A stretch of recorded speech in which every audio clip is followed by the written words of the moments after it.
The following program contains the opinions of the host, guests, and call-in participants. These do not necessarily represent the views of this show's distributors or sponsors. This program may contain obscene, profane, or otherwise objectionable language. Viewer discretion is advised.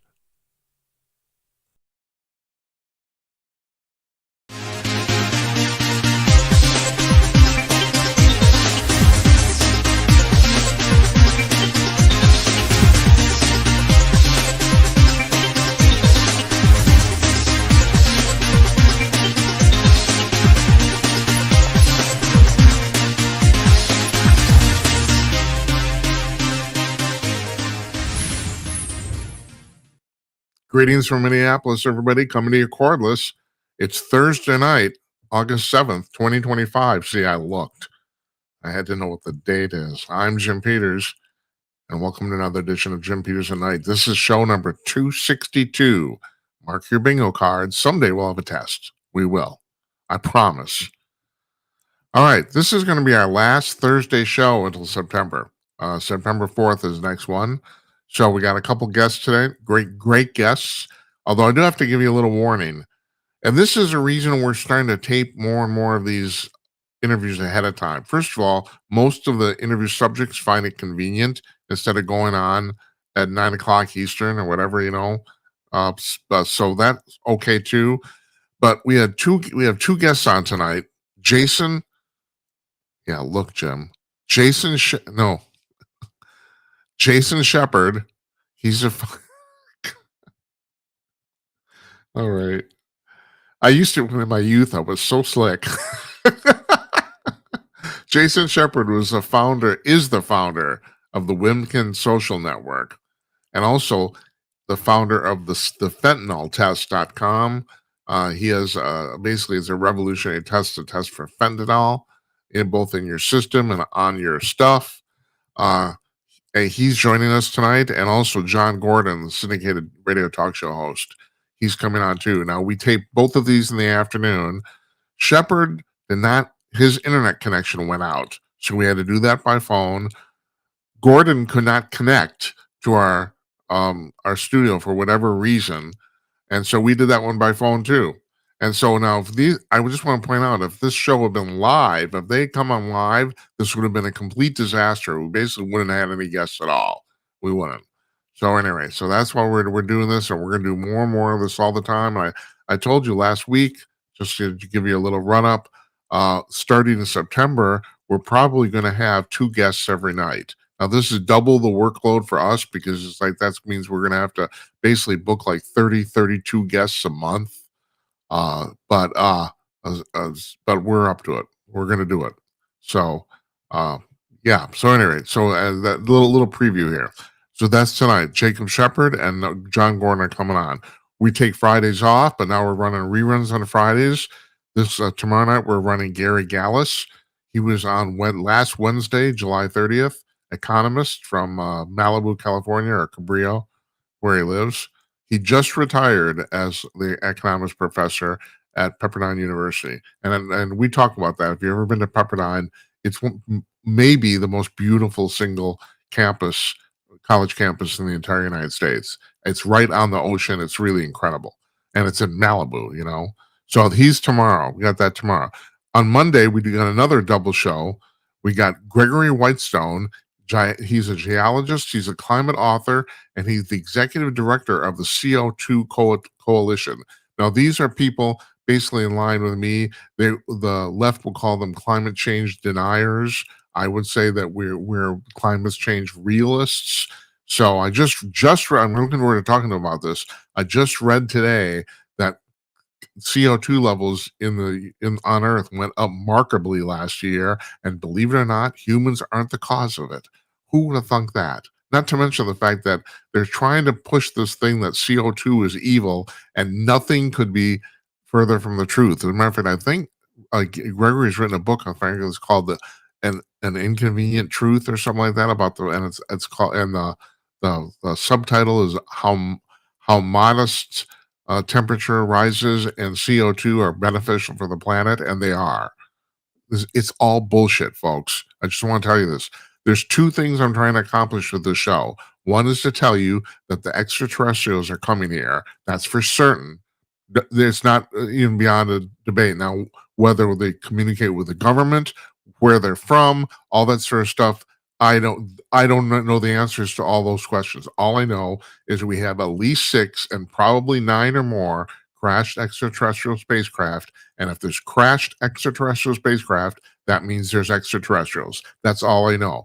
Hal Puthoff, one of the most revered physicists in the United States, was on a podcast a couple of weeks ago, and he said, to my amazement, because I'm assuming he's under numerous security oaths, but he said we have 10, that the U.S. government has 10 crashed spacecraft. That's what he said, which fits in with my 9 or more. Anyway, that's one thing. The other thing I'm trying to accomplish, I want to convince you, the audience, that climate change, human-caused climate change, is complete bullshit. It's, they say follow the science. Yeah, I followed the science. And what did I find out? It's total crap. That's what I found out. I cannot stress this enough. This is the biggest grift ever pulled upon the American public. They're doing this because they want your money. There's no truth to it at all. Well, very little. I mean, I won't say that humans aren't affecting climate change, but if they're having an effect, it's very little. Okay. Matter of fact, there was an ad that ran in November 2023, about a year and a half ago, in the New York Times. And the amazing thing is, it was a full page ad. You can't find it anywhere. It's not on the internet. But 1,500 climatologists from around the world and 2 Nobel Prize winners they signed this letter in this ad saying that either there was no effect of humans on climate change, or it was very little. Just what I just said. So I'm not going to debate the difference between very little and none. I'm just not going to. That's why I'm trying to. So anyway, Gregory Whitestone, he's coming on Monday, and Tyler Gray is coming on Monday, former SEAL team member. He's written a book called Forged in Chaos, and he has some concerns about how PTSD, post-traumatic stress disorder, is being handled in the United States. So he went through several months of very painful therapy. I didn't actually know what actually happened to him in Iraq, but yeah, he either stepped on a mine or something. But he had a lot of physical problems, and he's come through that experience with the thing that maybe we're treating this wrong. So it'll be interesting to talk to him. Tuesday, UFO experiencer and author Bruce Solheim. Now, Bruce was just on here in June, if I'm right, and the reason this is really weird. The reason we're having him on again so soon is because that show where he talks about now Bruce claims that since he was a child, he's been communicating with an extraterrestrial named Anzar. And he's very specific. He knows where this guy's from. It's like, he says he still talks to Anzar about once a week, he says. Anzar is giving him all sorts of bizarre information on propulsion systems and the future. Listen, we got to figure this out, because it appears that time exists. I mean, this is what I'm starting to learn reading about the physics I know, and what people who say, like Bruce, who say they have an experience talking to aliens, have said. And then as time exists, it's real, but it's not necessarily linear, which is a really, really weird phenomena. There's some Polish physicist, I can't remember his name. This came out about 6 weeks ago. This is very recent, this summer, who says that, that we have a 4-dimensional universe. We got width, height, and length, and then we have time. And he says now that time itself has 3 dimensions. So actually, we live in a 6-dimensional universe. And supposedly, people have looked at his theories have said that if that can be substantiated, it solves most of the problems in modern physics. So that'd be really interesting too. Anyway, I'm gonna get back to this. The reason Bruce is on is because that show we did with him in June was not recorded anywhere, including even in our local studio. Now, the way this works here, we're on 6 platforms, if I'm right. All 6 of them are supposed to make archived copies of our show. And we run a local backup here in our studio. So we should have 7 copies of the show. None of them exist.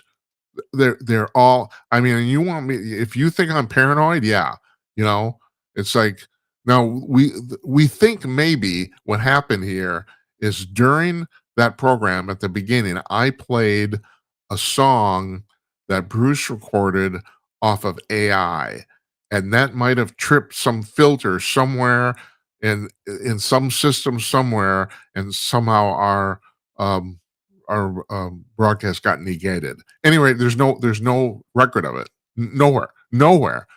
If you go to like Rumble and I mean that episode is up, and if you click on it, it's a 90-minute file that's blank. The file is there. There's nothing in it. It's just all right. This is our 260-second show. That's the weirdest fucking crap that's happened to me since we started this. It's like, that's nuts. So anyway, we're gonna have Bruce on again. We're gonna have Bruce again next Tuesday, and we won't play his AI music this time. We won't do it, but I can't explain it anyway. So I invited him back. So we're gonna do the whole thing over again. I mean, it's only been like 6 weeks, but I'm sure he has plenty to say. The guy has plenty to say. He's written 11 books. He's a professor of history at Citrus College in California, Glendora, I think, if I'm right. I think is the name of the city. Anyway, he's coming on Tuesday.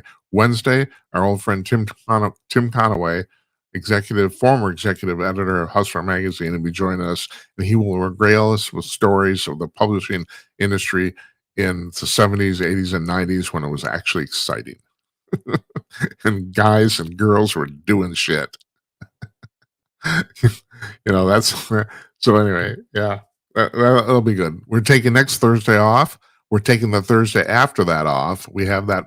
I won't get into we have that that week already booked, and then the last week of this month we're taking the whole week off. So yeah, it's summer. What can I tell you? And also, we got a lot of work to do. It's like, geez, you think this is simple? Holy shit! No, it's not simple.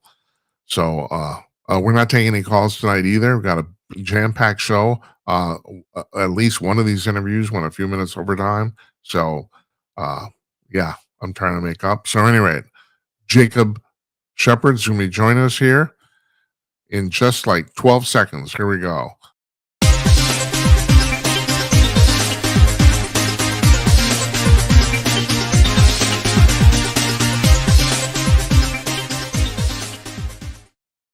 Joining us by phone from his home in Western Pennsylvania, Jason J.C. Sheppard, the founder of Wimkin.com. How are you doing, Jason?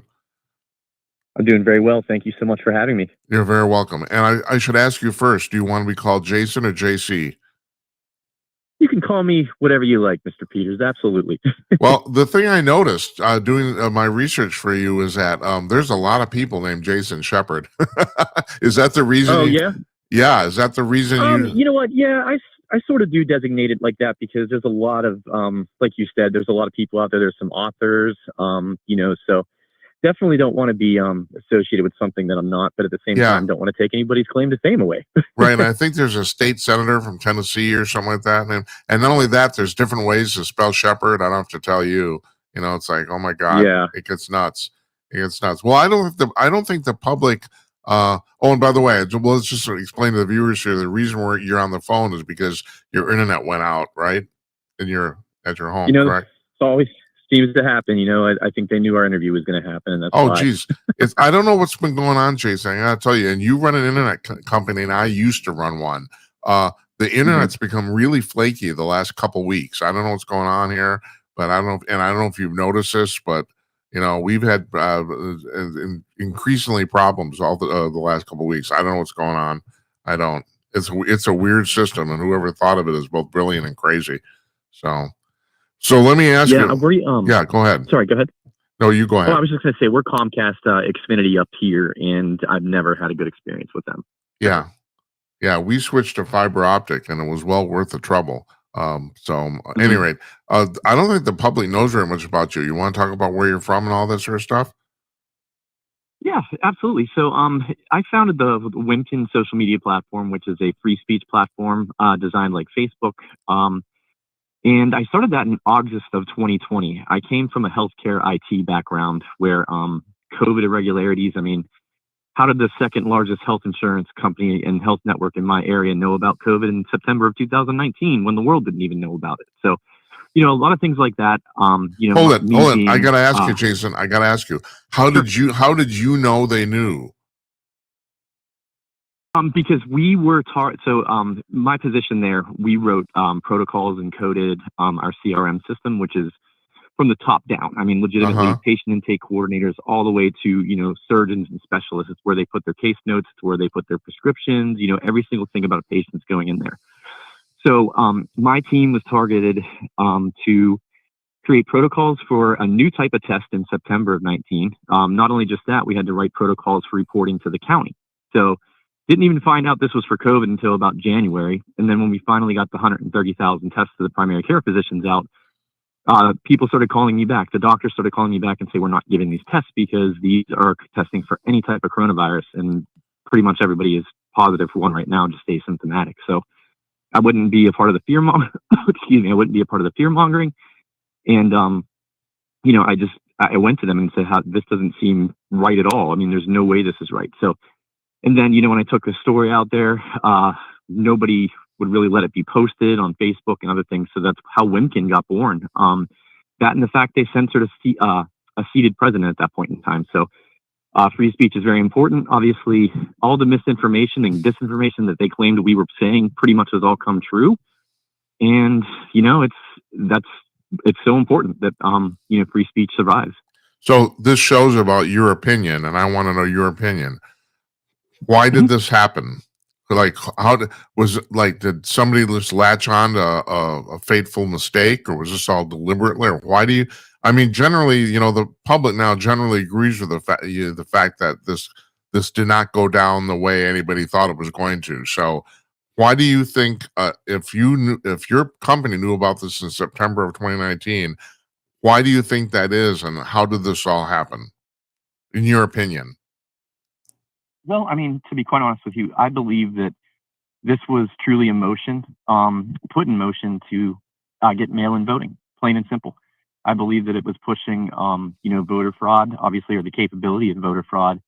And I think, obviously, if you look at the results of the 2020 election, it's certainly, you can't at least not question it, Yeah, absolutely. With the late night voting dumps and all these situations and, not even certifying the election until December. So, lots and lots of problems, but I think that was set in motion. I think that, at that point in time, there was pretty much the entire world was out to get Trump. I mean, it's pretty much the same as it is now, to be honest with you. But, I really think that was the whole plan all along. And obviously, too, psychological experiments to see what people actually put up with.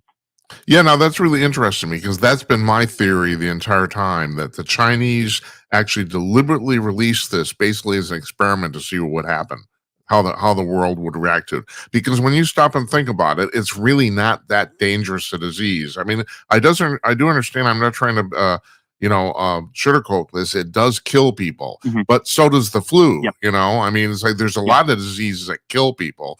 And so I thought, well, if you're sitting in China and you want to figure out how you can control the Western world, it's like, let's just see what happens here. Let's put this out. It's dangerous, but it's not too dangerous, and let's just see how. And I would say we failed the test miserably. That's my personal opinion, but what do you think?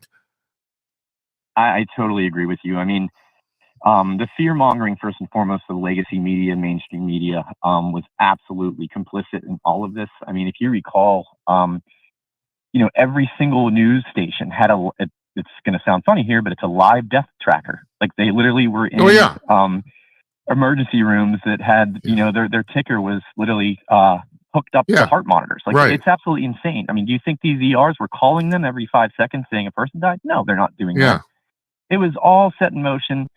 The legacy media was certainly behind it too. And I mean, literally, they tanked the market. They did everything they could to hurt us, even their own, money. I mean, my goodness gracious, if you recall, when Italy was going through their situation, it's much worse in Italy because, generally you have maybe 6 or 7 family members living in one home. And you keep the elderly in their homes traditionally. So, those numbers were certainly not good. And then when it went to Spain, all of a sudden here comes, American media saying you got to get ready for this, you got to get ready for this, and it's just astronomically stupid, when you think about it. And I'm not certainly going to deny anybody that it certainly is a real illness, but it legitimately is less worse than pneumonia.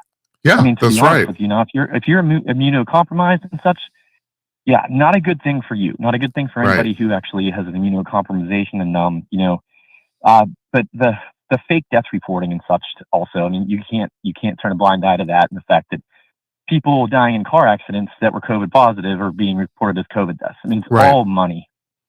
Right. And I mean, I've been saying for a long time, there are basically two pandemics. If you're over 70, the disease was coming looking for you. If you're under 50, there was basically nothing to worry about. It was like that was pretty much the way it worked. And no one's ever seemed to Yep. want to report that, So you started a Well, and now Yeah, go ahead. I was just going to say, and certainly now the vaccination aspect too is you're seeing specifics that that really does cause injury and death as well. Yes. So, but yeah, it's just that whole situation. I really think it was the world getting together to do a psychological experiment on us, Right. and then America saw a way to make it work for them in terms of voting. So, you started a media company because of this, and my particular complaint with this whole scenario is the media, because I expect the government to do ridiculous things. I just expect that, but I don't expect the media to lie, and they've basically been lying now consistently for the last 10 years. I mean, what do you think is going on here? I have a theory, but I want to know what you think. Well, I mean, yeah, it's definitely been nothing but lies. I mean, you said perfectly for the last 10 years. It to me, it's been a lot longer than that, but it's been so much more prevalent with Donald Trump. Let's be honest here. Yeah.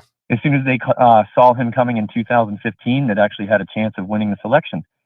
I mean, that's when the lies really started ramping up, and literally having the CNNs and MSNBCs of the world literally working hand in hand with Democrats. Yeah. You had no all you have is bias Right. in that point in time. So yeah, that's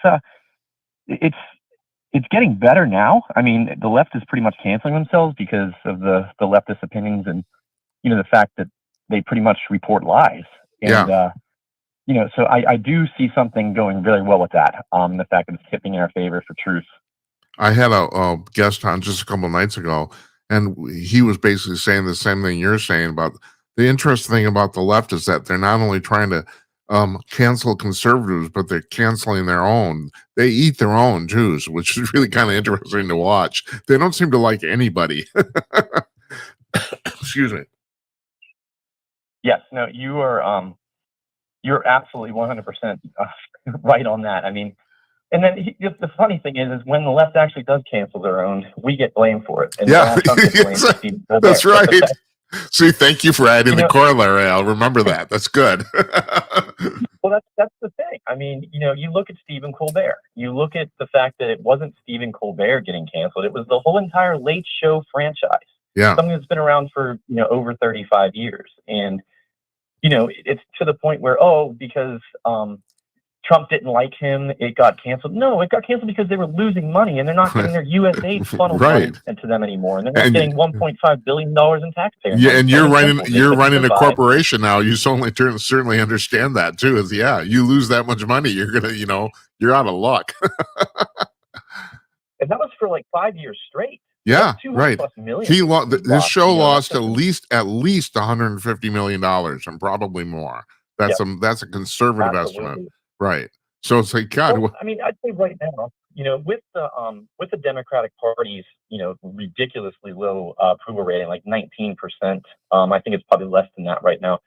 You can't lose 81% of your audience because you're talking about just one thing all the time. Yeah. Now technically it's probably about 55%. But still that you can't lose half your audience or over half your audience and expect to survive first and foremost. But he to be honest with you, I think he was just a paid propagandist, and that money ran out, plain and simple. Right. Jason, where do you think Trump's derangement syndrome comes from? I know a lot of people, and you probably do too. I know a lot of even Republicans who hate this guy's guts right out of the gates. They can't stand him, and I don't quite understand it. Well, I mean, to be honest with you, they should just look at their wallets. They should look at everything they've been hearing first and foremost about the tariffs, how this was going to destroy the economy, and look what he's doing for people. I mean, the thing is, when you talk to a person with TDS, you have to ask them specifically, hey, what did Biden do for you for 4 years? It always goes to Trump. Anytime you try to say, what's the Democratic Party doing? Well, Trump this. To me, it starts with kind of an inherent jealousy. The fact that, he's a wealthy man, they'll certainly say nepotism, that he got it from his dad. He still built that corporation into what it is today. Right. But I think that's really where it comes from. And the fact that, let's try to not get myself in trouble on the air here. He, he's too strong for the snowflake left. I mean, these individuals are trying to take parents out of schooling. They're, because they want to make sure their kids are transgender. They want to teach CRT. They're so afraid of every last thing that's conservative. And, Donald Trump being probably the most recognizable person in the world, I would imagine. Yeah, and, now. Him getting all this attention and, them doing absolutely every single thing they could to not, keep him or get him back in office. I mean, they tried to take him out 2 times for sure, but I heard it was 3. And, the 4 indictments, like every single thing that they've done to him, raiding his home, it always made him more popular. It always made independents and libertarians realize that, holy God, that, Democrats are absolutely weaponizing the Justice Department. And if they could do it to him, they could do it to anybody. And so I think that's really what it is. It's the fact that he just kept winning. And, at this point in time, these people are overly psychotic, and I'm not even going to sugarcoat that one. No. That's actually, I've been playing with that theory here on the air for the last few weeks about the fact that this maybe isn't even about politics, that you have a whole bunch of people in America who are literally mentally ill. And then my question to you, and also you founded the website called the fentanyl test. I had a guest on about a month ago who had a really interesting theory. He was a private detective out of Los Angeles. Nils Gravelius is his name. And he said that he thought, I mentioned this, Jim, that I thought that the mental illness is on the, upswing in the United States. And supposedly now in the last month has come out statistically that that's actually true. But his theory was that it actually, he said, you stop and think about this. It's actually in parallel with the legalization of marijuana in the U.S. And I thought, well, that's really interesting. I never thought about that. But I mean, so I'm going with what you're talking about here. I think there's a lot of these people who are literally crazy. They're literally nuts. I mean, I'm not talking about figuratively or crazy nuts. They literally have a mental problem. And so his theory was that this is actually because of the upswing of drugs in the United States. Do you have any thoughts on this at all? Especially you dealing with fentanyl? Yeah, I mean, honestly, I think that there's certainly something to that. I mean, and I'm going to be straight up honest with you here. I think that liberals and Democrats would rather see people die and this administration fail on curbing the epidemic of fentanyl, because it would make Trump look good if this actually worked out. And we, and I've met with Bobby Kennedy. I've met with a lot of high level officials at SAMHSA, actually the director of SAMHSA. And, I met with potentially an incoming drug czar, everything that we can do to stop this, because our fentanyl testing, it's night and day, by far the best in the world. It's the only non-lethal cutoff, meaning that, this tests down to 1 nanogram. You can test powders, you can test, liquids, drinks, obviously. You can test surfaces. This is designed for, police officers, first responders. It's designed for parents. Anybody can use these, first and foremost. And, what you see in the mainstream media with this is they report every single thing as an overdose. Yes. Every single thing. Over 80% of these deaths, first and foremost, that are reported, they're poisonings. People don't know that they are going to ingest fentanyl. I mean, they're going to do some type of drug. Obviously, they're going to maybe, use heroin. They're going to use cocaine, even marijuana. The left calls that a myth, but people are dying because of marijuana laced with fentanyl. So it's even coming in vape liquids now, because guess where vapes generally are made? China. So, there's so much to this. And, it's something that even, our own CDC, I'm sure it's going to get better now, but, our own CDC and NIH, they don't report any homeless people that die from fentanyl due to the fact that they don't get autopsies. Mm-hmm. So this number is more like 250 to 300,000 plus a year. And again, all goes back to the media that they're saying, oh, this is an overdose. Do you think a 9-year-old kid is an overdose? Do you think they actually wanted to use fentanyl? Yeah. This is the stuff that's just absurd to me. And this is a crusade of mine. Free speech is one, obviously saving lives is two, but holding the media accountable is number three. Oh, absolutely. And, truly, that's right. why Wimkin exists. Wimkin stands for World Must Know Now, in honor of free speech. And, it's something that we're working on FCC call letters to actually make our own news. So, site. So, but yeah, it's the fentanyl epidemic is, again, I mean, you had a mayor in California, I'm going to say probably 2 months ago now, Jim, and he said the best way to end the homeless, situation is to give them fentanyl, and he's still a mayor. I mean, so this is what we're up against with the left. Oh, there's all sorts of politicians all over the country that are saying more and more ridiculous stuff, and people, if they're not buying it, at least they're not disparaging it. I don't quite understand. I have a question for you. This is like really bullshit obvious stuff. Oh, by the way, Jason, we're not actually on the radio here, so you don't have to worry about the FCC rules. I know that fentanyl is used to cut a lot of drugs. I know that. But will it, in and of itself, make you high? I gotta admit, I don't know.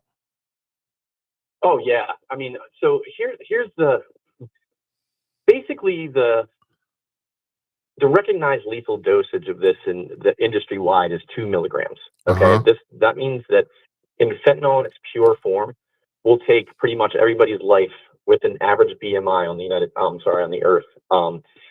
And 2 milligrams, to put it in perspective, if you have a penny and you were to sprinkle fentanyl just to cover the date on that penny, that's 2 milligrams. Okay. Right. But in polysubstance use literally is 3 nanograms, which you really can look at as 3 grains of salt can take someone's life. But yes, this is a absolutely potent opioid that is a massive high. That's why you do have, we call them end of life addicts, basically, because they can't feel heroin anymore. They can't feel, anything anymore, and they seek out fentanyl, and that's what ends up killing them because they don't know how to regulate it in their body. But yeah, it's a high that every single drug user chases. So, why is I'm trying to figure out how to actually say this. How is fentanyl coming into the United States, and why is it coming in? I mean, did somebody figure out somewhere that, oh my God, we can get a bunch of people addicted to this? Because this is, forgive me, but if I'm right, this is a relatively recent phenomenon, like in the last 20 years, right? Yeah, it is. I mean, fentanyl has been around since the 1960s, but in my opinion, this is something just plain and simple to kill Americans. Right. The cartel profits off the fact that China just pays them to get it in. The cartel doesn't care who they kill. I mean, they kill women and children. They behead them. No, they don't care. No. They don't care whatsoever. But China has been trying to supersede, the United States for years. I mean, you see right now them trying to buy up as much farmland as they possibly can, and they're trying to strategically buy land next to every single military base. So yes, I think it's absolutely China and our enemies wanting to kill us, to take away the young population. I mean, since this epidemic, I believe our expectancy has come down almost a full year. If you think about that. You're absolutely right about that. For the first time ever, life expectancy in the United States declined for the first time ever. That's right. Yep. And that's because of this massive epidemic here. But and just to add a little to this. So, we work with the DEA and we, have statistics and things, but these are published statistics, so I can certainly say them. But right now, of all the fentanyl being seized and found, 48% of that, almost 50% of that contains a very powerful animal tranquilizer called xylazine. What this does, Jim, it makes Narcan the only life-saving, reversal of opioids. It makes Narcan completely useless. You can't pull somebody out of this. And also, that's unbelievable. Jason, that's incredible. Yep, that's unbelievable. Yep. Really? So they're putting stuff in the fentanyl that makes the antidote useless, right? That's what you're saying, right? Indeed. And Jesus. Also, any benzodiazepine does the same thing. Any type of a downer also makes it nearly impossible to be pulled out. It's like Xanax and Klonopin and things of that nature. It's literally designed to murder. I mean, here's the thing. If you were to take, let's just say, a garbage bag full of fentanyl and dump that, let's just say, into, a water supply somewhere, you could kill 10 million people. Yeah, I understand that. Right. Right. But Yeah. you're saying Truly, if you mix it half and half with the substance that you can't even pull anybody out of it, right? Well, it's not even half and half. You just have to have, trace amounts of xylazine in the fentanyl, and it'll kill. It makes it impossible to pull them out. Now, God. That's the drug that they actually call trank or zombie drug. It's the one where you see in videos where people are just standing there, they can't move. Right. They're just swaying back and forth. Yeah. And it's very prevalent in basically the Skid Row type of areas in the city. Kensington, Philadelphia, and Pennsylvania is one of the it's pretty much known for that. And but yeah, that's the thing. It's so addictive that these people will seek it out. I mean, it literally rots your skin. God. Right through. These people don't just die from an overdose; they die from infections and gangrene, and it's just horrible. But the problem, really, and this is what you're addressing. I mean, I don't mean to put words in your mouth. Is that fentanyl is freaking everywhere? I mean, it's like it's even used to cut legitimate drugs, let alone street drugs. I mean, it's terrible. And it's to the point now where it's becoming harder and harder. Even if you're trying to avoid it, you can't necessarily avoid it. Am I right about that? It's very true. So I'm in and out of DC a lot for this job. Well, not this job, but the fentanyl company, and we're meeting with officials all the time. And so one time I have a really horrific back. I mean, I have stenosis. I have many disc herniations and such, and I drive down because it's only about 3.5 hours away from me instead of waiting for a plane and doing all that. So I just drive. And one of the last trips, I had one of the worst backaches that was giving me the worst migraine of my life. And I pulled over, went to a little strip mall, and I could not find a gas station. I could not find any type of pharmaceutical store or like a CVS or anything really that would have this. And I wanted just some Tylenol or ibuprofen. So stopped in the Subway, figured a little caffeine might help. And then, I asked the people behind the counter, I said, yeah, is there a place where I can get some Tylenol? Because I got a massive headache here and there's no gas station. I can't find anything. And she's like, it's about probably a 10-minute drive up the street. She's like, but we have Tylenol. I'll be happy to give you some. And I'm like, nope, I'm not taking anything from anybody at this point in time. It doesn't matter if it comes from a bottle or you just don't know. Plain and simple. So, and that's a mistake that unfortunately people make every day and they don't come back from it. Right. And so you were also talking about, you mentioned offhand about the sale of farmland to the Chinese in the United States and the Midwest, and we were discussing that here a few days ago. So let me just ask you: if you were king, how would you handle this stuff?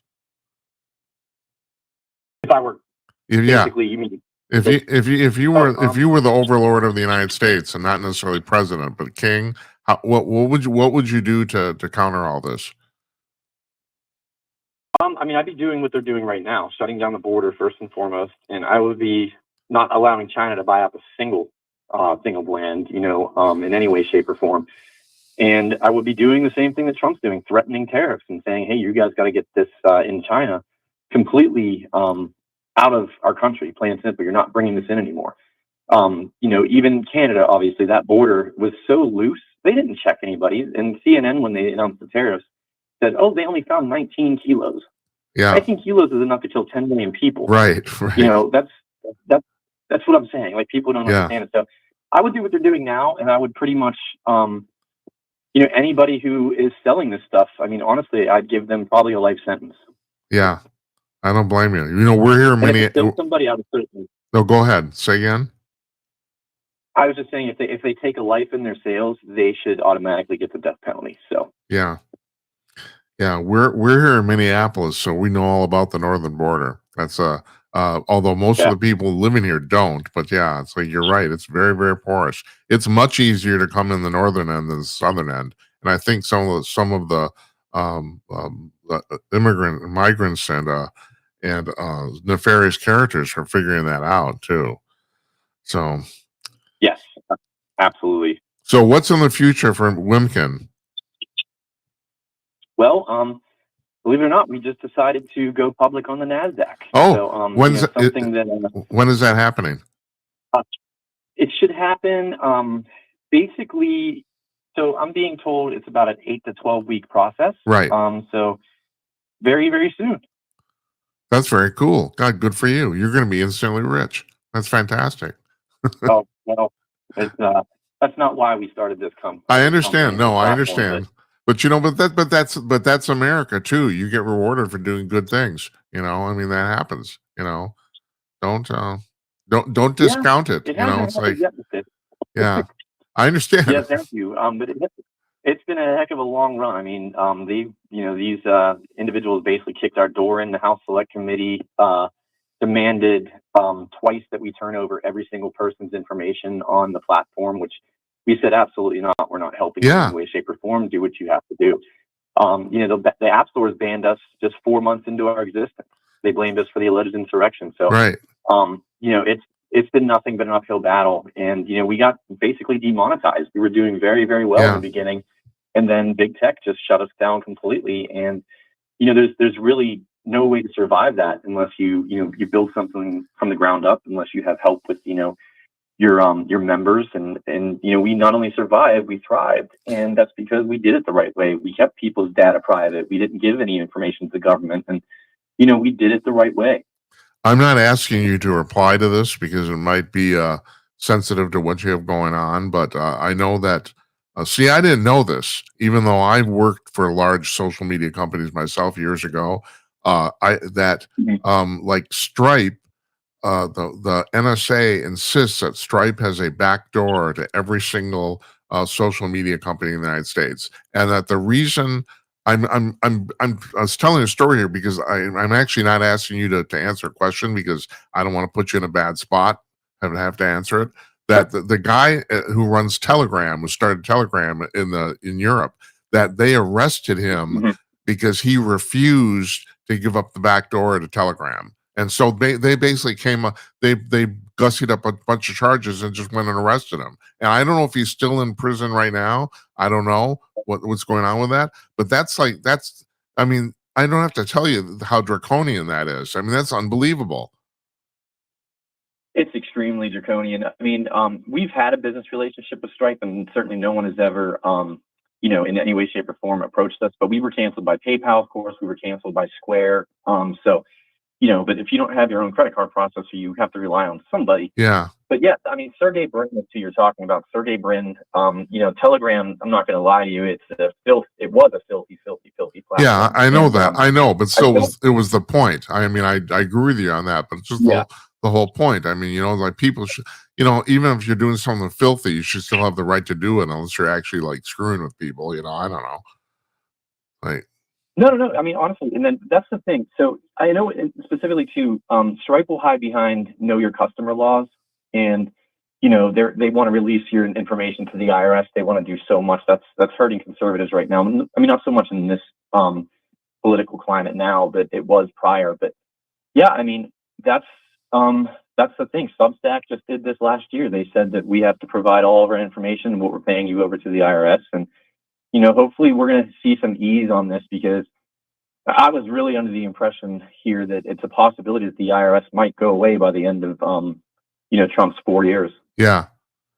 Yeah, I would. I at first I thought that was a pipe dream, but now I'm starting to think that might actually be possible. It's like that's kind of interesting. Not to mention the fact, well, I mean, this is a whole different discussion, but we've only had uh, income tax here in the United States for 110 years, and the government ran totally well without it before then. So, and it ran off tariffs, believe it or not. So I don't know. That's probably a pipe dream too, but all I know is that I just saw this in a survey just yesterday about the fact that most Americans think that 50% of their taxes are completely wasted. And I've always gone by that figure. I always figure it's about half, And so I don't know. I'm just a very cynical man, Jason. Like, do as I say, not as I do. You know what I mean? Yeah, no, I totally agree there too. I mean, you never know where it goes. No. I mean, honestly, but I mean, these tariffs are bringing in a ridiculous amount of surplus. So, hopefully that the goal would be to, have these tariffs take away, the income tax for Americans. Right. because we pay. I mean, the property taxes, sales taxes. There's enough tax. Oh, there's plenty of tax. And not to mention the fact I was talking with a historian here, and I knew this before he mentioned it. That the whole Tea Party thing that started the American Revolution, that tax was 0.5%. And you're right, we're being taxed up the wazoo. It's unbelievable, you know. Yeah, I mean, right now, I mean, I'd imagine probably every single person in the United States pays at least close to 20%. Right. So, right. Yeah, that got worked out of proportion quickly, didn't it? Yeah, really, I know. It did. Hey, it's been really a pleasure talking to you. And I'm just going to say this while we're on the air right now. I want to talk to you about actually getting our show on Wimkin too. So Yeah. we can discuss that. I have your phone number now, so I'm going to call you and bug you. So I do that. Yeah, by all means, we're getting very popular again. I mean, when we were banned by the app stores, we were #1 in terms of trending and popularity. Yeah, I know on that. both Apple and Google Play. Right.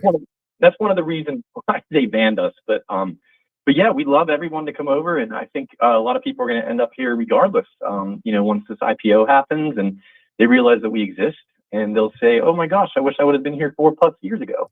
Yeah, for a while. We'll be happy to welcome you with open arms. For a while there, you had quite the buzz going on, and you're right. I mean, we've had the same problem. I mean, this show has been shadow banned by YouTube, and I think they finally, because I noticed this, our numbers on YouTube are going up, and I think they finally might have released that finally. I don't know what the hell happened there. They do what they want to do. That's all there is to it. And I know why they did it. I have a bunch of scientists on here who say climate change is a hoax, and then they put up a disclaimer, and then they ban me. It's like that's happened. We've been banned by Facebook too for the same reason. So I understand. I totally relate to where you're coming from. So it's an uphill battle, and I'm glad you're fighting it. I really am. Like, God bless you. That's a good thing. Well, thank you so much.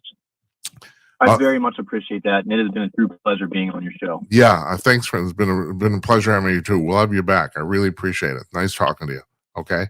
Excellent. You take care. Thank you so much. We'll see you. Bye-bye.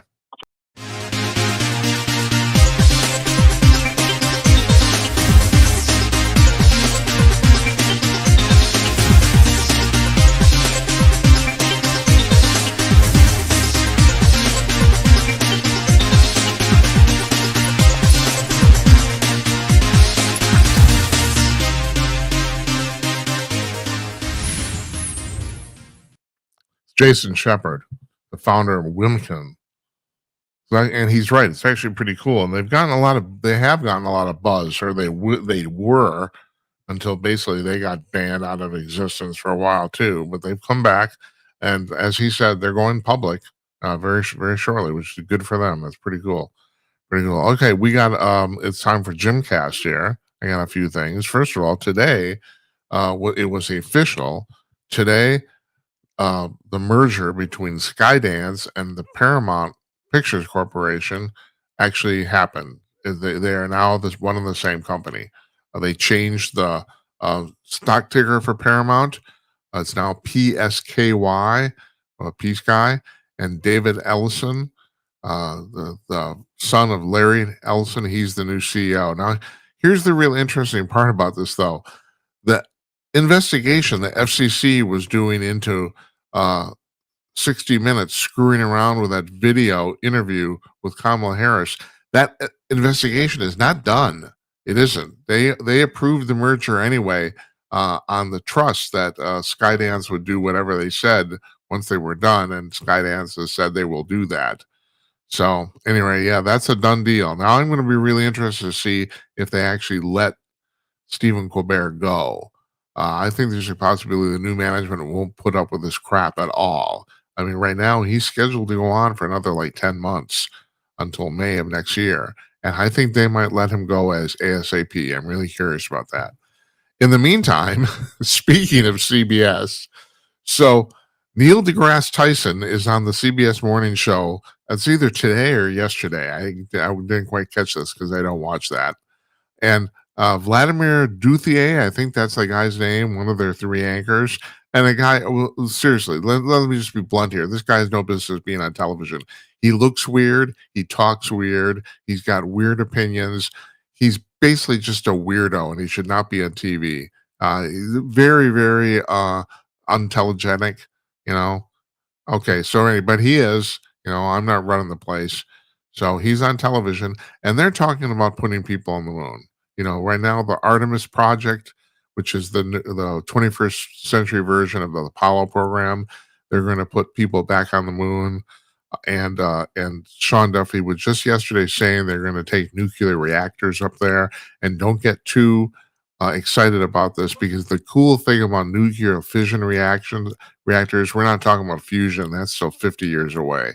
And I won't get into the difference right now. I've explained that before. But the fission reactors, now they have fission reactors that actually fit on a flatbed truck. I mean, this is pretty actually cool. Then they're taking them all over the place. First, the government bought them and used them. Now Google is using them for their data centers, and they're going to sell a ton of these things. I understand they cost about $1 million a piece. When you consider the fact they're probably putting out energy, they're probably hardwired to put out energy for for a good 10 years before they need to be refueled. It's like it's almost a bargain. I mean, you say you want to do this. That's the reason they build these data centers so close to rivers, is they use so much electrical power that they need a cooling agent, and they use the river water, just like big nuclear reactors do. But anyway, so Duffy's talking about taking these nuclear reactors up to the moon. These nuclear reactors that are about the size of a large room, and they'll be able to do that. They will. So Duthier is talking to Neil deGrasse Tyson, and Tyson's talking about going to the moon, and Duthier brings up the fact that, well, are we just going to be colonizers on the moon too? Are we, like are we going to do the same thing that on the moon that we did here on Earth, and that is take over other people's countries? And of course, deGrasse Tyson, and I have to say, I've never been quite as impressed with this guy's intelligence as other people are. I'm not quite. I mean, I'm no scientist, but I do a lot of reading and poking around in physics, and I don't know if he's the best physicist on the planet. And I have to say, I thought the same thing about Carl Sagan too. I mean, it's not that these guys are stupid by any means, but I don't know if he was like the best astronomer that ever lived, but he was good. As is Tyson, they were good at explaining stuff to the public. And so deGrasse Tyson had to point out to Duthier that, well, the thing about colonizing on Earth is that you're actually moving to places where other people already are, and there are no other people on the moon. Now, and also, should we be talking about this anyway? And then somebody brought up something about the fact that going to the moon is racist.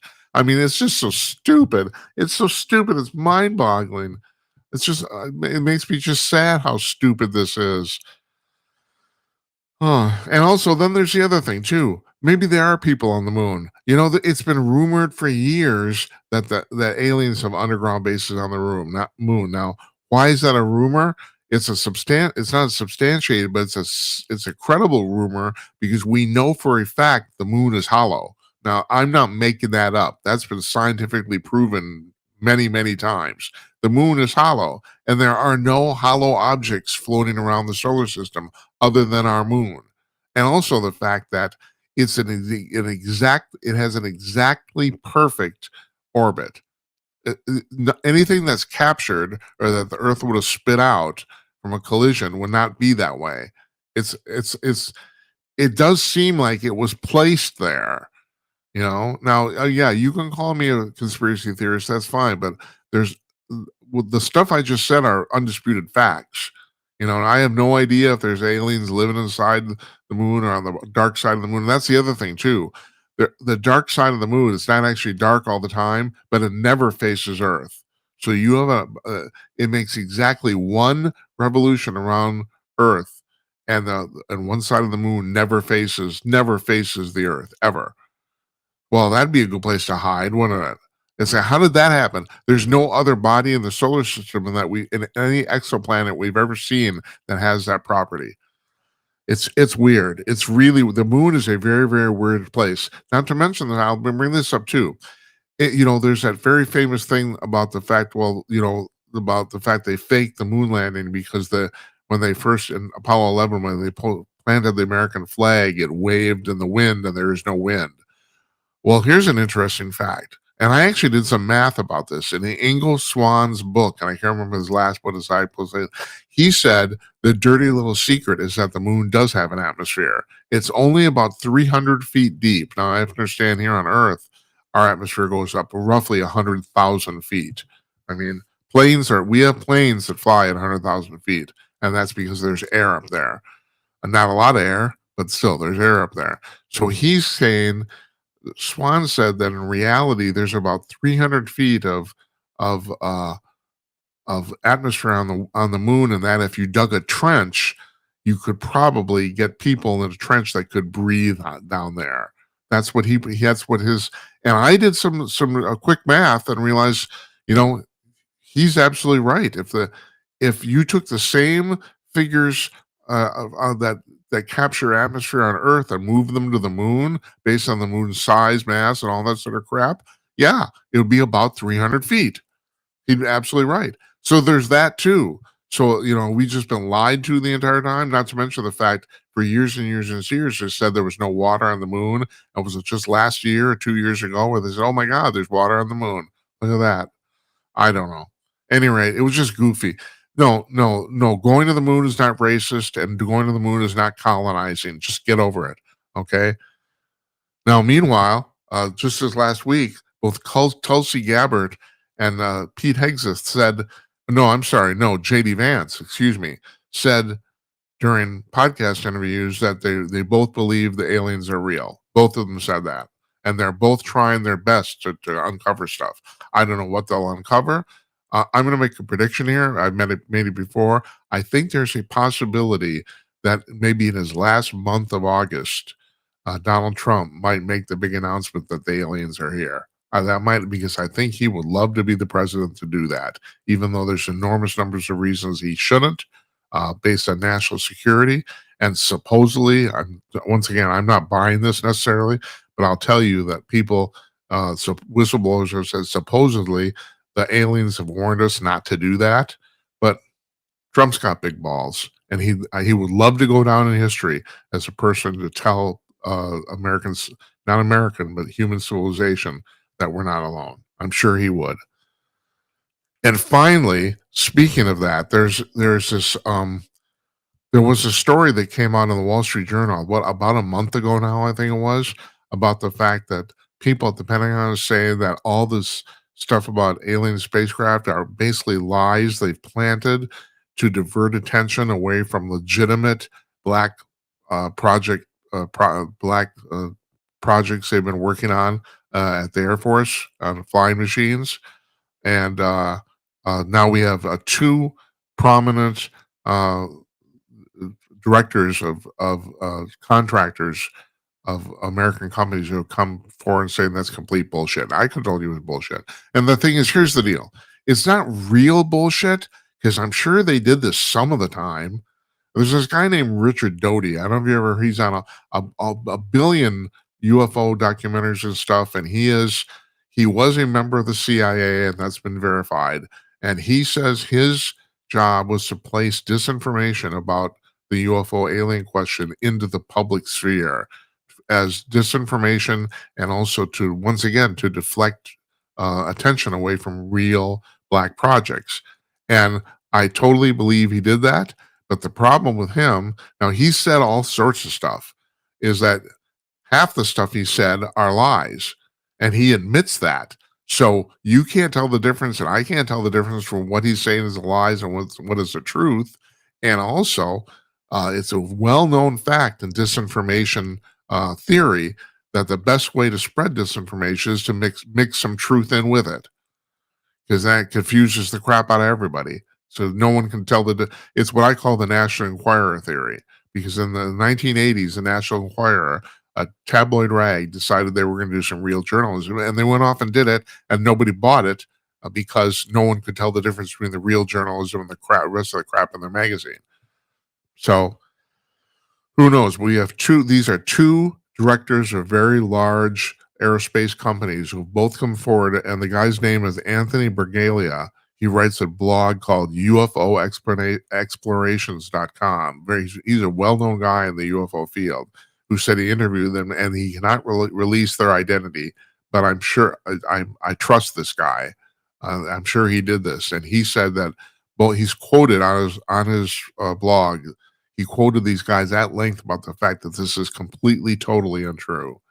The fact that that all of this stuff has been floated as disinformation. No, some of it has. That's the thing. Some of it, but not all of it. All right, that's our little report for this week. The end of this week. Now we're going to put on. We have. Oh Jesus. Yeah, John Gordon. What am I talking about? John Gordon, syndicated radio talk show host, and he's going to be joining us in 12 seconds. Here we go.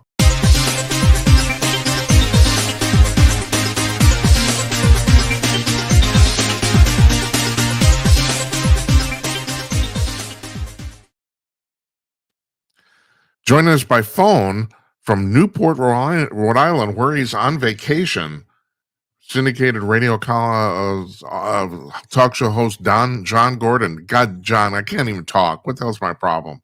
Just grab a cup of coffee. It's that time of day. Or put me out to pasture, one or the other. Well, I'll join you there. Let's stop by the bar first. That's right. That's a good idea. So your vacation in Newport, I've been there. Do you like it? Oh, I love Newport. We came up here to celebrate our friend's birthday. And so we needed to get away from the heat of South Florida. And so we're just here for a few days. And I'll be back at my desk in West Palm Beach on Tuesday of next week. That's fantastic. Now I'm a little confused here. So do you do both a radio show and a podcast, or both? Or are they the same, or how does that work? We do both, and there's some overlap of the content, but yeah, the radio show is our main focus. We've got a good 200,000 to 300,000 people every Saturday from noon to 2 on the John Fredericks Radio Network. You can get the app from the App Store, or you can watch us live on YouTube Live, Getter Live, Rumble Live, X, and Facebook Live. Is it 12 noon Eastern? 12 noon Eastern on Saturday and 12 noon Eastern on Sunday. And all the past shows are on johngordon.tv. Yeah, that's right. I've seen a few of them. Hey, so how'd you get into this crazy business anyway? You know, I've been doing television since I was 16. In Macon, Georgia, where I grew up, I've just always been interested in politics and current events. And so I had this program called Youth Questions, and we actually won a Golden Mike Award. And I've then read the news on television for a couple of years, and then was anchorman at the NBC affiliate there in Macon for a year or two. And then I moved to Atlanta, where I was on Georgia Public Television off and on. And then I've started the radio show with John Fredericks 3 years ago. I've done public television too. What did you find the difference between doing commercial TV and public TV? Not a great deal. Public TV was very. I wrote my own stories on the public or on the commercial radio or television station rather on the NBC affiliate. Someone else wrote the stories for me on public television, and it was tightly scripted and tightly controlled. So I did not enjoy that part of it so much, but I was able to kind of choreograph my own interviews and the people that I wanted to talk to. And we really put up some good work. I thoroughly enjoyed that experience. That was my experience too. And I find that I think people would find that ironic that actually public television is actually kind of a more controlled environment than commercial TV is. That's what you found too, huh? Yeah, and it's kind of weird. Yeah, for sure. You'd think it would be, it's counterintuitive. You'd think it'd be the opposite, wouldn't you? Yes, and frankly, I was probably the only conservative in the building, and I think that's why I was throttled more than others. So yeah. This notion is not just started. This has been going on for a long time, although it was much more veiled back or in earlier days. Now it's just in your face. How long ago was this that you did this? In the early 90s. I actually interviewed Newt Gingrich the night that the Republicans took back control of the Congress when I guess George Bush was president then. Mm-hmm. Yeah. Oh God, I had a question and it just slipped my mind. So go ahead, rescue me. No, that's all right. That was a fun night. We had Newt, John Linder, I think it was Mac Collins, and one other newly elected congressman that all went in when the Republicans swept. You know, I had lunch with Newt about, I guess, a year earlier, and I was president of the Georgia Republican Foundation, which was the money raising arm of the party, and we were supposed to have lunch. We met at 12:15 at the Western Sizzler in McDonough, Georgia, which was in his district, and I expected to stay there 45 minutes or an hour. 2.5 hours later, we're still in the restaurant and kind of winding down. He said, "Well, what is your vision?" I said, "I don't know, Congressman. I hope to enter politics or do something meaningful someday, but right now I'm busy building my career and raising my family. And plus, I don't see any real opportunities on the horizon because the seats I would have been interested in were taken." He said, "Well, that'll change." And I said, "But what about you, Congressman? What are you thinking?" He said, "Well, I think there's a very good chance that we could take control of the Congress in the next election.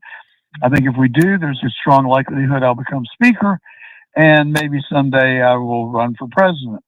I went back to my office and I told my secretary, I said, "I just had lunch with this guy who is clearly smoking crack or something."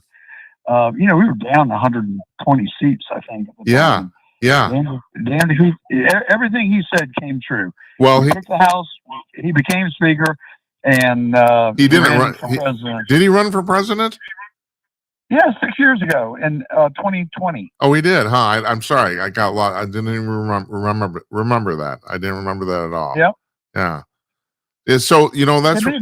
No, go ahead. Please go ahead. Well, I'm wondering if he ran in 2016. I know one of the two. Yeah. You thought he's an incredibly bright person. Oh, he is. I know. I totally agree. I know. As a matter of fact, he's on my top 5 list of people I want to talk to, and believe it or not, I might have a chance to. So I definitely want to talk to him. He's extremely bright, and he knows what he's doing. And he was right about almost all that stuff. Yeah, go ahead. Absolutely. He comes from a historical perspective. He puts everything in the context of history. Well, now the penultimate source of knowledge, Wikipedia, says that he ran for president in 2012. I thought it was much more recent than that, but I'm sure that's probably right. Yeah, but talking about his historical perspective, John, don't you think what's happening right now with the Republicans is pretty much what happened to the Democrats like about 50 years ago? I mean, until the contract with America and Newt Gingrich in 96, they had about a 40, 50-year run of domination in politics, in the Congress and politics. And now I foresee that I think that we're going to have at least 25 years of Republican domination, if only because the Democrats have completely lost their shit. They don't know what they're doing. When you look at what has happened to the Republican Party, it really just in about 8 or 9 years, and it's purely a function of leadership. And in our case, that would be Donald Trump's leadership. Right. And I've never seen a phenomenon like this in my entire life, where the entire world has galvanized around him. And boy, is it working. He is remaking our United States economy for the better. He's cleaning up our cities. He's straightening out the crime. Crime is coming down. The only sticking point we really have right now is the Federal Reserve and high interest rates. And President Trump's trying to get Powell to lower the interest rates. I think that we'll get interest rate relief in September, but they're going to have to play catch up because they've really waited too late. Yeah. And that was revealed in the unemployment numbers that came out last Friday that surprised everybody, and they went up a point or two, and a tenth of a point or 2/10 of a point. I'm not sure which, but it was kind of shocking and surprising. And I think illustrated the case that President Trump's been making, that too late Powell has waited too long once again. John, I have a lot of economists on the show, and I'm curious on your opinion on this. There's a lot of people that think we should just abolish the Fed altogether. Do you have any thoughts on that? You know, I don't profess to really be an expert on the Fed. I am trained in economics. The Fed, I kind of feel, have done a pretty good job over the last 5 or 6 years. They've been on a high wire act, having to tame the rapid runaway inflation that Biden created with the irresponsible government spending that he and the Dems engaged in. And so I give them pretty high marks for not sending us into a recession while getting inflation down from 9% to now under 3%. And so I'm not a huge critic, frankly. I just think it's time now that the Fed ease credit. The housing market's on its heels. The mortgage lending industry is on its heels. Come on, guys, give us some relief. And the Fed is now showing some pretty good signs of split within the governors. Two governors opposed the Fed in the last meeting. You've got a new Fed governor coming into the organization, which will be a Trump appointee. I think it's tomorrow. And so there is going to be a shift in terms of the alignment of the Fed governors. And I think we will see some changes pretty soon. But, you know, you look at everything else that Trump has done, $50 billion a month in tariffs are coming into our country. That is going to provide huge debt relief for our federal deficit. $12 trillion committed in investment. Yesterday, Tim Cook from Apple was in the Oval Office, doubling down on his promise of $500 billion in investment over 4 years. Yeah. He raised the ante yesterday and said they're going to invest another $100 billion.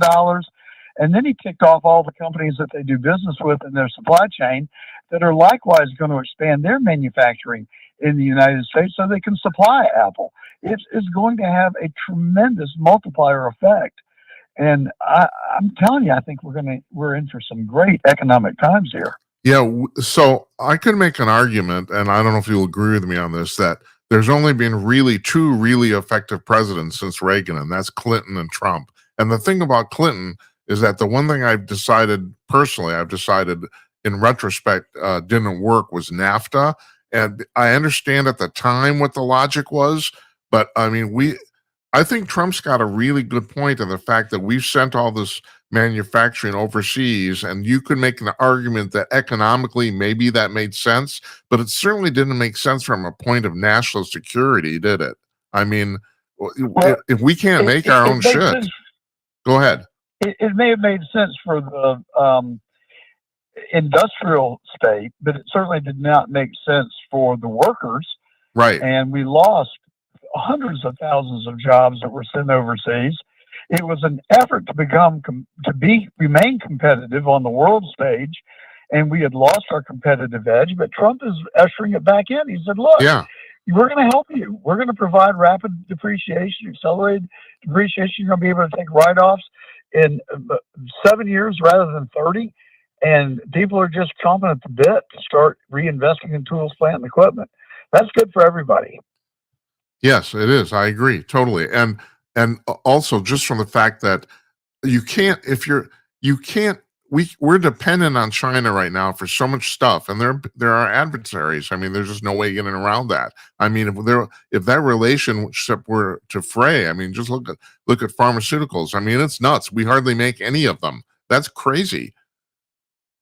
Well, I think the relationship is pretty tenuous as it is. I mean, they've been talking about moving on Taiwan. Yeah. Our military has deployed our Navy ships to the China Sea. It is a kind of a tinderbox, I think, and Trump is not willing to view China as a competitor, but rather than as an adversary. And so he's tightened the noose on tariffs and trade. And China's economy is not doing well right now, so No. they're vulnerable from that standpoint. Right. And we've just got to simply decouple from China and look for ways to bring pharmaceutical manufacturing back stateside, which I think is happening at a rapid rate. Pfizer has announced new plants. Johnson & Johnson. There's a lot of new investment that's occurring right now. So give it a year, and I think we'll have a much different landscape. John, do you? I'm asking for your speculation here. Do you think China will actually invade Taiwan? Do you think it's going to happen?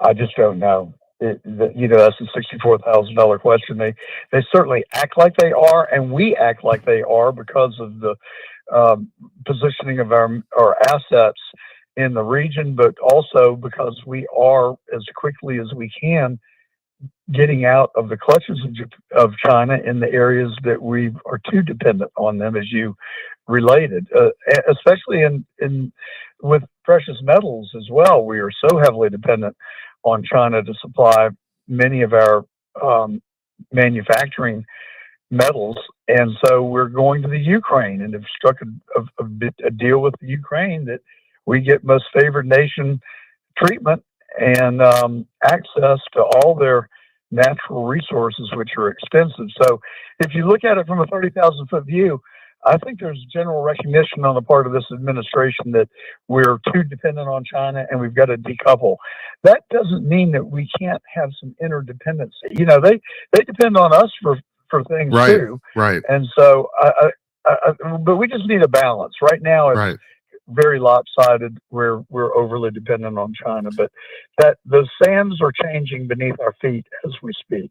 Yeah, and there's no way in hell we could completely decouple. You're absolutely too many people in the world are dependent on too many other people. But I understand the theory going back 30 years of because of it was basically kind of a laissez-faire thing. So free trade is good, but I mean they. Like you said, it's their adversary at this point. We just can't completely couple with them. I mean, it's not good. Now, I want to go on, and you brought this up, Ukraine. So there's Putin, and I have my old boss used to call Bill O'Reilly my boyfriend because I agreed with him so much.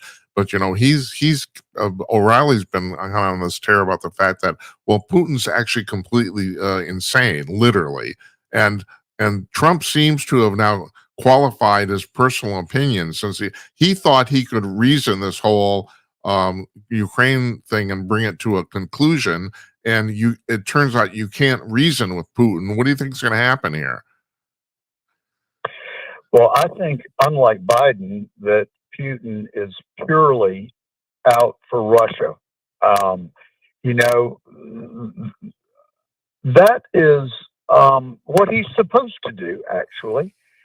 Yeah, Biden did not do it. Right, now Trump is doing it. I have to ask you, so, but hold on, John. Okay, so you're saying, he's Russia first, but I could make the counter argument. I mean, they've lost 1 million soldiers in Ukraine, and what is the real point? Like, what if they take Ukraine? Big freaking deal. So what?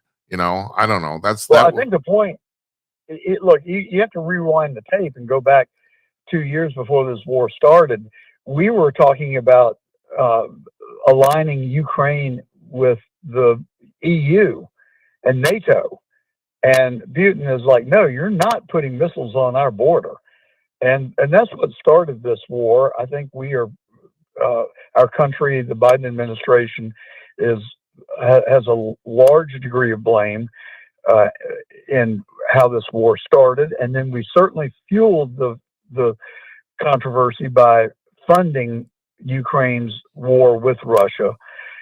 I think Trump would have handled it much differently. I think that he probably would have shown more respect for Russia's sovereignty and their border.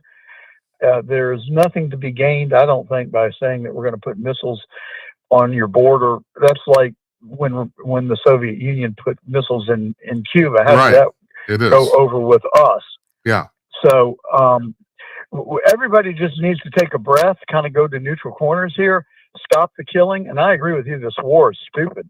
It's just insanity. 20,000 people, I think President Trump said yesterday, have died just this month. Yeah, In the something past like 30 that. days. Right. Yeah. And you know, when you talk about 1 million lives, 20,000 sounds like a small number, unless it's your son or Of your course. daughter, That's right. or your brother. That's right. And then those numbers just don't make any sense, any difference. It's a travesty. Yeah. And cooler heads need to prevail. But also, you can make the argument that and I think this is where Putin's coming from, is that they will eventually win. I don't see any way. I'm astonished at the fight the Ukrainians have put up. It's really, really incredible. But still, the fact of the matter is Ukraine has almost unlimited, or Russia has almost unlimited resources and way, way, way more people. So it's like eventually they would, they're going to win this. I mean, that's the way I look at it. Do you agree? Or well, I don't know what winning looks like. I don't either. I mean, You're right. I think winning is to call a halt to the war, for NATO to not pull the Ukraine into NATO, and not to provoke Russia further, and for Russia to simply withdraw its troops and stop their aggression. Yeah, that's the way I look at it too. I don't know if that's winning either. Do you think that if Ukraine said unilaterally that we will not join NATO, period, do you think the Russians would consider that a victory? I don't know. I don't know either. It'd be a huge, giant step towards peace. Whether that is adequate in and of itself, I don't know. Frankly, it is not my area of expertise. So I'm on a little shaky ground. I know what you know from reading the newspapers and watching the news. Yeah. I have a guy who comes on there regularly named Jonathan Lockwood. He's a former U.S. Army colonel, and he does a podcast that's really interesting because one of the 3 members of their podcast actually comes on from Ukraine. They have a guy actually in Ukraine. I guess supposedly they're the only podcast that actually does that. And so they get a really unique perspective on it, but I don't really know what's going on either. You're absolutely right.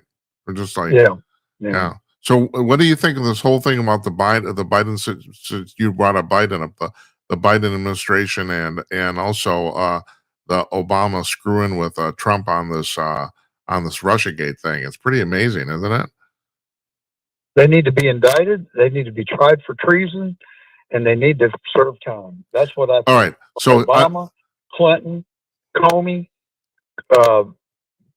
Brennan, and Clapper, Strzok, and Page. Right. They committed treason against this country. They tried to usurp the democratically elected president of the United States agenda. They tried a coup that failed. And I am livid about what they put this country through for their own lust for power and their greed to stay in power. All right. So it is one of the biggest, I think, the worst political events of our nation. Oh, it's way worse than Watergate. Absolutely. There's absolutely no doubt about that. I mean, don't you think? Well, I think Watergate was a coup. I think the CIA upended Nixon. Nixon and Richard Helms were in the Oval Office. They were having a contentious conversation that things got really heated. And Nixon looked at Helms and said, "I think I know who killed Jack." Helms did not change his expression or respond at all. 6 months later, Nixon's being impeached. Yeah.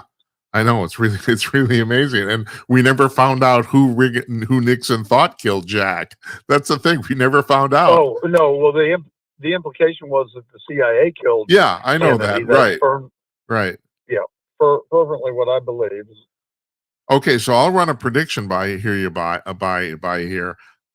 about this whole RussiaGate thing. Nothing will happen with Obama because, first of all, he's covered by the same immunity clause that the Supreme Court ruled under Trump. So nothing's going to happen to him. Clapper, Comey, and Brennan will end up in jail. My real question is, what do you think is going to happen with Hillary Clinton? That's my question, because I could see that either way. Well, if you ask me what I'd like to see, it would be that all of them go to jail. I don't Yeah. think that Obama has immunity for unofficial acts. Leading a coup against a democratically elected president is not an official act. That is a treasonous act that should get him nowhere. Now, Yeah, the only thing is, intellectual I'm going to play devil's advocate here. You could make the argument, someone could make the argument that he actually did that as part of his office, which of course is completely onerous, totally, but you could make that argument. So anyway, go ahead. Well, I don't know how you can make that argument when he and everyone else knew that the predicate for their going after Trump was a fabrication. It was false. It was a fiction. They invented it. They created it, and they knew that, and they perpetrated this fraud on the American people and tried to upset the Trump's first term in office. And so I don't know how you can cloak that with officialdom in any real sense. Now, that's the intellectual argument. The Yes. practical argument is Obama is black. He's the first black president ever to serve in America. This country is evenly divided, almost straight down the middle. Trump made it look kind of one-sided in the last election, but you know, I think philosophically that we've got class warfare in America, and so I don't know that there's going to be there will be will politically to indict these people.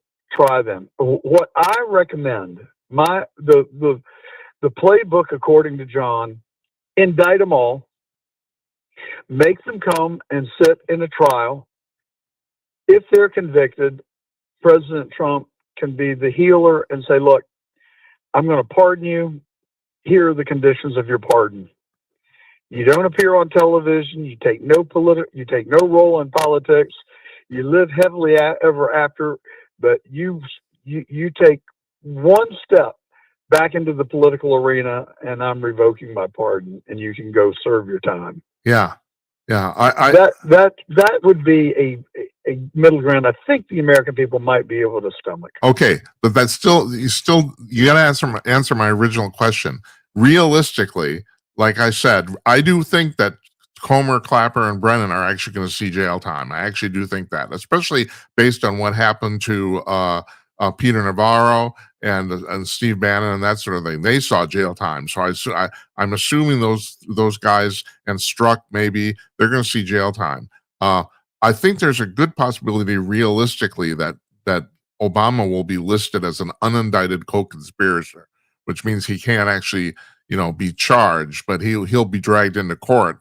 But my real question is, what do you think is going to happen to Hillary Clinton? Because I don't know. What do you think is going to happen? Former First Lady, yeah, former Secretary of State, exactly right. But really, candidate for president against Donald Trump. But really, the mastermind of this whole thing. She's a criminal. I mean, it's like there's no and the mastermind of the whole thing. Yeah. And the Clintons are believed to have engaged in killing of a lot of their political opponents or people that were threatening to them. Yeah. Politically, I just don't know. I don't know how much of that to believe. But it certainly does look like there's a lot of smoke there. So I just don't know. I really don't know. Intellectually, she's guilty. She should be prosecuted. She should pay a steep penalty for it. Politically, from a practical standpoint, will it happen? I have my doubts. That's my thing too. I mean, you're right. Intellectually, there's pretty much no doubt at this point that she's guilty. I mean, assuming something changes or something else comes out, but I mean, it looks like she did actually mastermind this whole thing. So she's guilty, but you're right. Realistically, because of her status, I don't know if anything's ever going to happen, and that's the quandary, and that's the reason I asked you. So, anyway, I think there needs to be accountability, or they'll just keep on doing it. Hey, while we're at it, let's throw Adam Schiff, Adam Kinzinger, and Benny Thompson into the mix too for their role in the J6 just clown show. Just a freaking clown show. Hey, John, I'm curious if you what you think of my thoughts on this. I've been quite adamant about the fact that I don't.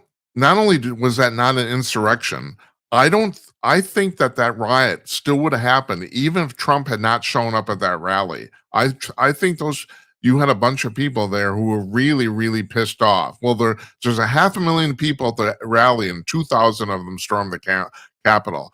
I really think that was a spontaneous thing. I don't think that that Trump's speech or anything that Trump did or said made any difference at all. I think it would have happened anyway. What do you think? I think that Trump encouraged them to peacefully protest, to make their voices heard, allow their voices to be heard. They marched to the Capitol. It was a peaceful protest until the crowd was provoked by police who started firing plastic bullets and pepper spray and God only knows what else into the crowd. Then they murdered Ashley Babbitt. I mean, talk about accountability. I want Michael Byrd brought before a grand jury and put under oath and tell us who gave him the order to shoot an unarmed, innocent veteran of our military who was a threat to no one. She's 5'3", and there were a bunch of goons in there that were 6 feet and 250 pounds. And that Michael Byrd, you can see, he took out a pistol and just killed her in cold blood. Yeah. I mean, my God, what kind of country are we if we let that kind of stuff happen and go unchecked? There's another thing, John, too. How could it be an insurrection? Not a single person in that crowd had a gun. You're going to take over a government with no weapons. Yeah, sure. Tell me about it. That's nuts. No, it was a fairy tale that Nancy Pelosi choreographed, and the J6 Commission drug this country through it. But look at the number of lives that they destroyed in the process. Yes. I mean, have not, because hold it, $1 billion, and she John, has acquired that wealth while she's been Speaker of the House. You dropped out there for a second. What did you say there at the end? I just said apparently she doesn't have a conscience because she is engaged in stock trading that has resulted in her acquiring a large fortune. Yeah. And it is there's a lot of reason to believe that she's done it on the basis of insider trading. No, really? And so she wouldn't do that, would she? She's outstripped every. If you went by the amount of money she's made, she's the single most successful stock trader in America. She's outstripped all these, mutual funds and geniuses and everybody. I mean, God, it's just amazing. But apparently, she's that good. or that demonic. Yeah, or one or the other. Right. Yeah. Yeah. So what's in line for you and your radio show? What do you got coming up? I did notice something, John. I found this really interesting. I don't know if that's because we're connected to the same publicist, but you have on pretty much the same guests I do for quite a while here. So, well, we are fortunate to have some really interesting people come on. We've got Brian White this Saturday. He is an expert on electric cars and Tesla. And so we've had a long interview with him just yesterday about where Tesla is and where it is going. That company, it just blows my mind.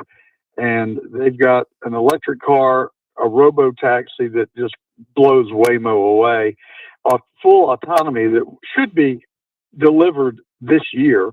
Yeah.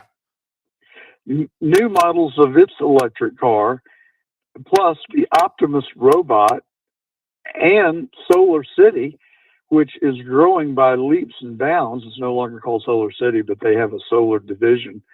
And the company's just on fire. And I think 2026 is the year that we see it all come together and we get a big pop. Yeah. In Tesla stock. Hey, John, I got to ask you about this. That's just me. Don't buy stock based on what I say. I'm not giving financial advice. I'm just saying those are my observations, and do your own research, make your own decisions. Right. It's probably worth a look. So speaking of the Optimus robot, so I got a lot of people on the show talking about AI. What do you think? I mean, I we're talking about autonomous humanoid robots driven by AI, and you can already get them. I think you can buy one for like $25,000 to work in your factory. And my feeling is that this is unlike all the other previous technological innovations in history. This one literally, now you have a machine that literally replaces a human. And I think that in the long term, not necessarily short term, we're looking at maybe some massive unemployment. Do you have any thoughts on this before we go? Well, I think the unemployment is a concern. There's no question that robots a year from now and over the next 5 years will start to replace people in menial, repetitive, Right. and dangerous tasks. Right. You can have a robot climb the tree and cut it down, and not risk a human in the process. Correct. Right. Similarly, robots will be able to re-roof your roof and that sort of thing. But, you know, we've never been able to get all the jobs filled in this country.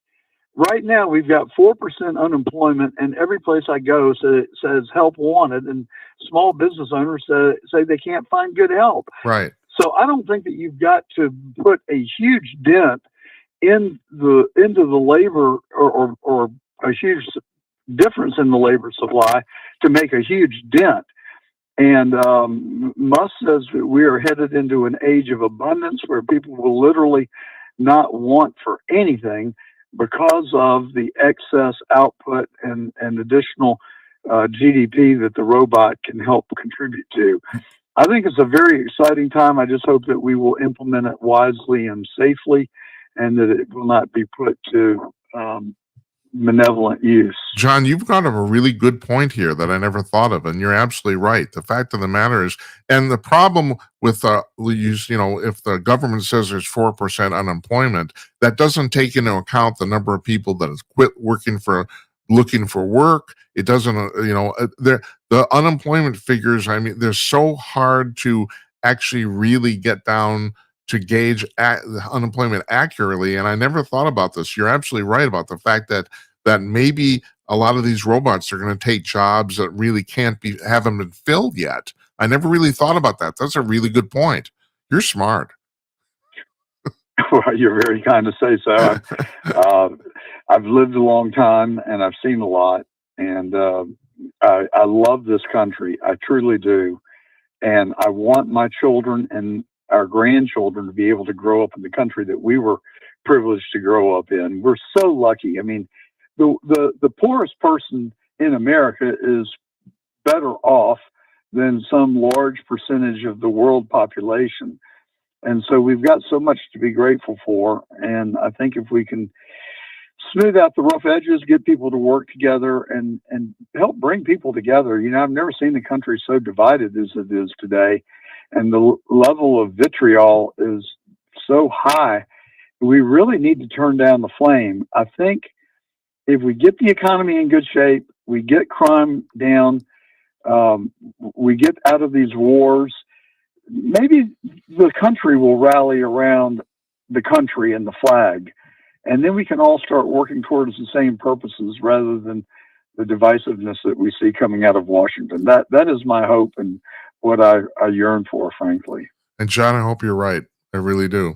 It's been a real pleasure talking to you, man. I hope you'll come on again. We hope we can do this again.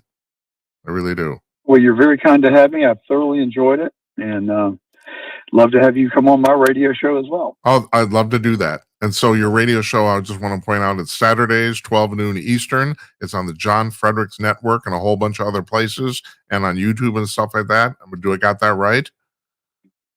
YouTube, Rumble, Getter, X, Facebook, and you can watch the live stream on Getter.com. Go to John Fredericks, and we live stream there. And we'll have 10,000 people interacting with us live most Saturdays. So come and be one of those, but find our page and subscribe to it. Will do, John. Yeah. I'm looking forward to talking to you again. Okay. You take care. My pleasure. Thanks so much. Take care. Bye-bye.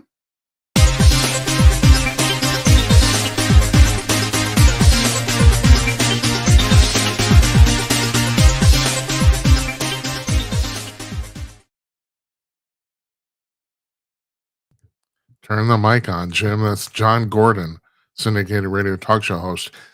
He came up, here's my goal. My goal is to get every guest to say one brilliant thing or something they've never said before. And I think John hit on something here about the fact that I've been complaining about AI possibly causing massive unemployment in the future. But these humanoid robots that are run by AI, they're basically going to be slave people. I think he's right. We have so many unfilled jobs, and the labor statistics are so weird that there's a possibility that it might not make that big a dent in the labor market. It's just that there's going to be robots working where people weren't working before because they couldn't find people to do it. It's like the thing about the Tyson chicken factories in Arkansas. They have a very hard time, regardless of the pay, of getting people to do some of those jobs. Well, the robot isn't going to complain. The robot's never going to quit. You can run the robot 24/7. You might have to give him a break to charge up. That's it. Anyway, thanks to John Gordon for joining us. Thanks for Jason Shepard for joining us. The founder of Wimkin.com, the Wimkin Social Network. All right, tomorrow night we're running a rerun. It's Gary Gallus, the economist from Pepperdine University. Like I said, he just retired last week. Matter of fact, he was on Thursday, and I think his last day was Friday, like a week from tomorrow, or the week behind tomorrow. So anyway, we're running that show on Friday, and on Monday we have Gregory Weisstone, the executive director of the CO2 Coalition, going to talk about climate change or the lack of it with him, and Tyler Gray, former. I think Tyler Gray's a Marine, and I don't know. Maybe you'll have to fill me in on this. He's a former SEAL team member and Delta Force, both, and I think those are Marine properties. I'm not absolutely sure on that, but at any rate, and he wrote a book called Forged in Chaos. He's questioning whether we're treating people with post-traumatic stress disorder the right way. That's what his book is basically about. So that's Monday. I hope you guys have a good weekend. I mean, it's the end of, the last month of summer, basically. So, and I'm taking a bunch of time off too. Like I said, this is our last Thursday before September. And our next Thursday show is going to be September 4th, after Labor Day. So, yeah, thank you for watching. Really appreciate it. Good night, Uncle Donnie, wherever you are. And good night to you, wherever you may be. I'll see you on Monday, everybody. Have a nice weekend. Take care.